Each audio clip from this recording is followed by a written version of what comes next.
Hey y'all, Nico here. Welcome back to my channel, and if you're new here, thanks for joining me. I'm Nico. Today's video is another yin yoga practice. Not that long ago, I did a morning yin yoga practice, and I said that yin yoga practices are fairly easy for me to do, so if you want more, let me know. So somebody asked for a hip opening yin yoga practice, so this one is going to be hip and lower back focused. So we're just doing a few poses. We're holding them a little longer. That's how yin yoga works. You hold the poses for anywhere from 1 to 3 minutes. So we'll have some long holds here, so it'll be a nice relaxing practice. If you know you need to modify, go ahead and grab a pillow and a couple of blocks just to help you settle down into the poses that may be more intense as you are holding them. And I'll give verbal cues on how you can incorporate the props into the practice. So let's begin in a child's pose, Balasana. So we'll come up to hands and knees. We'll bring our big toes together, our knees out wide. A way you can modify is to put a pillow underneath the hips if it tends to be a lot, to sit the hips back towards the heels.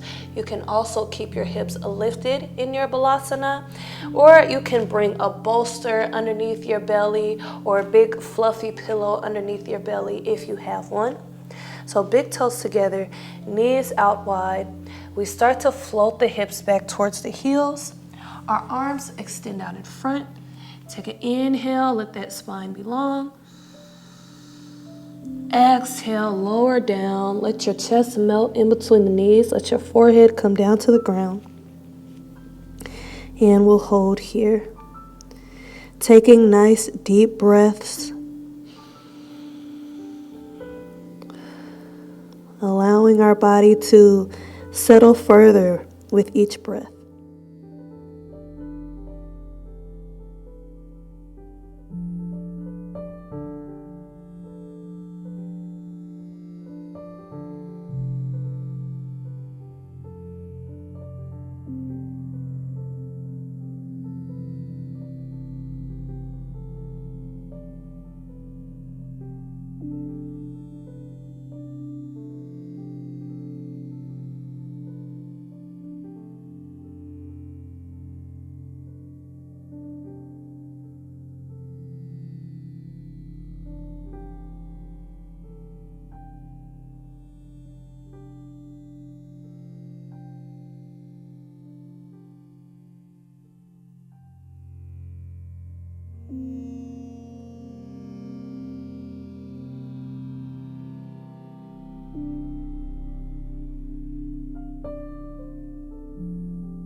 Let's take an inhale. Exhale.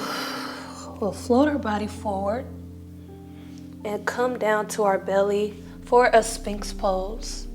So coming up to the forearms, fingers wide. Let the chin be parallel to the ground, and think about pulling the chest up and through here, up and through the shoulders.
Exhale, come up to hands and knees, pressing back to table, and we'll move into pigeon pose. So for pigeon pose, we'll slide our right knee up in between the hands, letting that right foot extend over to the left, and start to extend that left leg back. Now you can take a pillow and bring it underneath the hips. Lifting the chest nice and tall, inhale. Exhale, we'll lower down. You can stack the fists or stack the hands. If you have a block, feel free to put a block here underneath the forehead if you prefer. And again, bringing that pillow underneath the hips if there's a lot of space here. And lowering down to sleeping pigeon.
Take one more breath.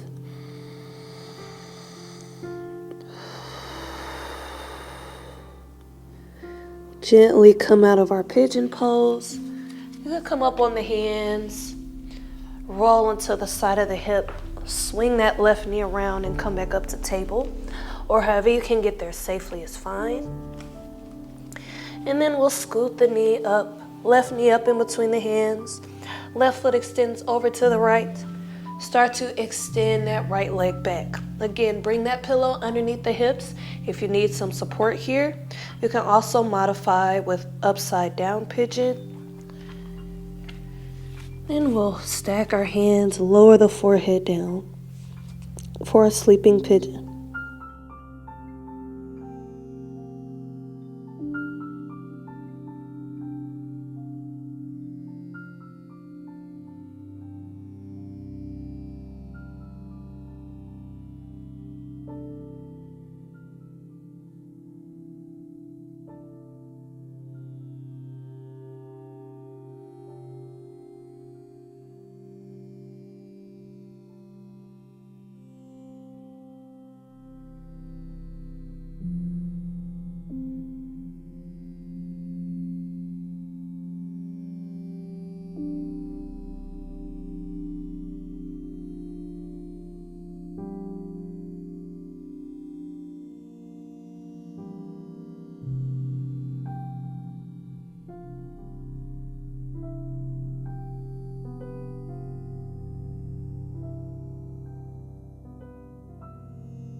Let's take one more breath here.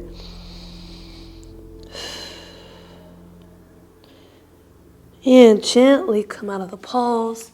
This time extending those legs out in front.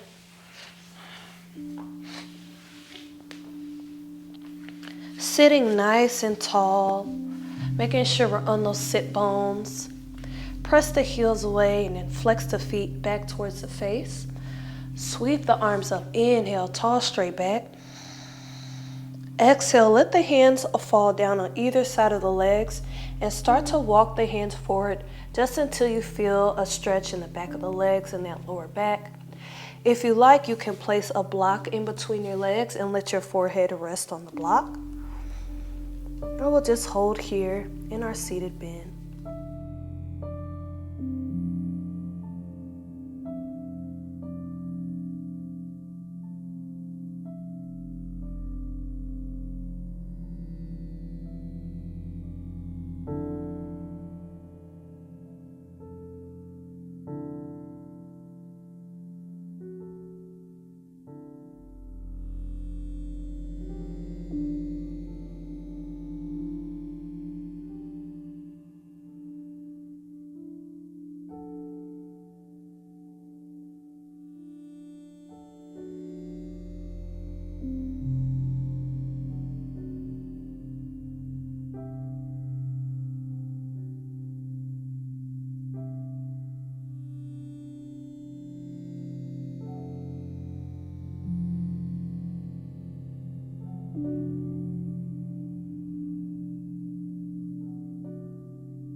One more breath, inhale.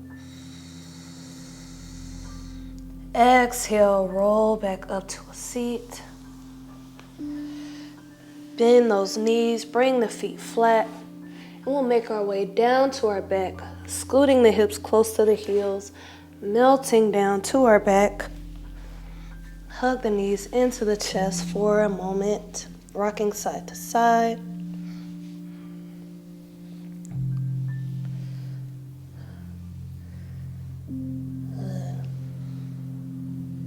I'll give you a couple options for this next one. We're going to move into a spinal twist. So lifting the knees, bringing the shins parallel to the ground.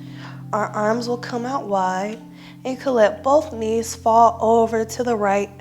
Feel free to bring a pillow underneath your knees if it's hard to bring them all the way down to the ground without your shoulder lifting up.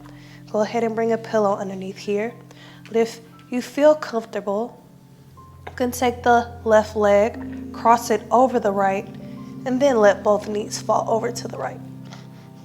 You can let this right hand rest on the outside of the top leg.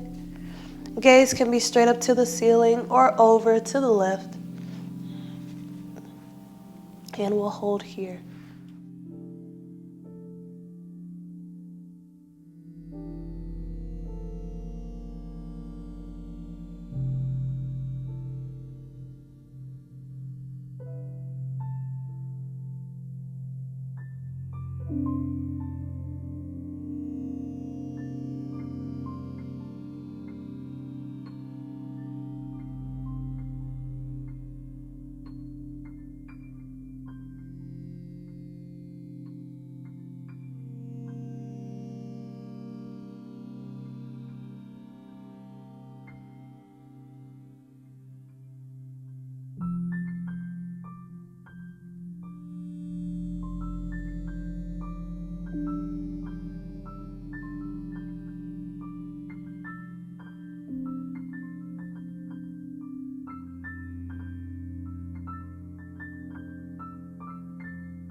And one more inhale.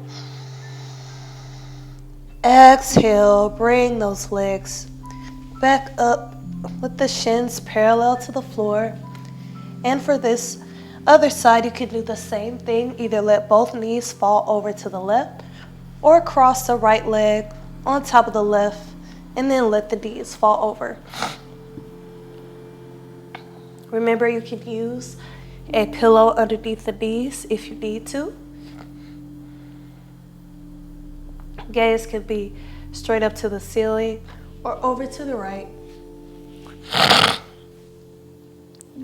Left hand can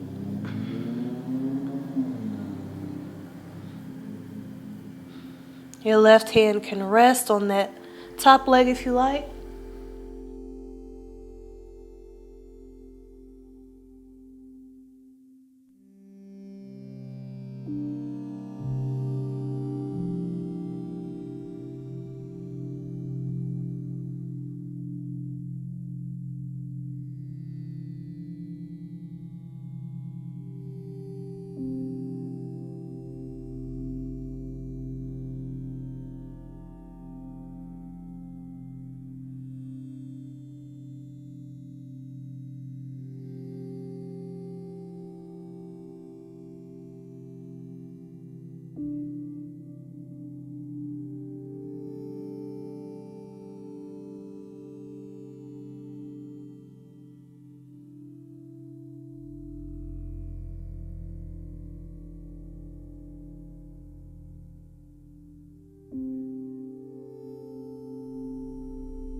Let's take one more inhale. Exhale, hug those knees back in towards your chest. Rock side to side a little bit. And we'll end in a Supta Baddha Konasana or a reclined bound angle pose. So release the knees, bring the feet flat on the ground, and let the knees fall out wide. If you want it more intense, you can keep the heels closer to you, or you can scoot them out if you want to release a little bit of intensity. And relax down into the pose.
One more breath. And release. And let those feet reach the corners of your mat. Arms can rest at your sides, palms facing upward.